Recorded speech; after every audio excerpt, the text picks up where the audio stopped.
Hey, what's up? This is Ricardo at Parts People, and in this video, we'll outline the steps for completing a part replacement on your Dell PC. Visit our website and use this coupon for a 5% off discount.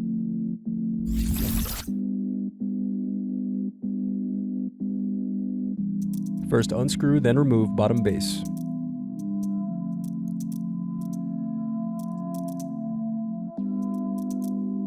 Then unscrew and remove battery. Now unscrew and disconnect antenna cables.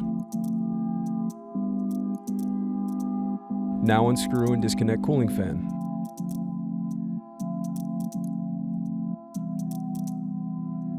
Thanks for watching. Don't forget to like and subscribe if you enjoyed this video. And if you need more, check out this playlist to watch other tutorials for your laptop. You can also click here to find parts for your laptop at partspeople.com.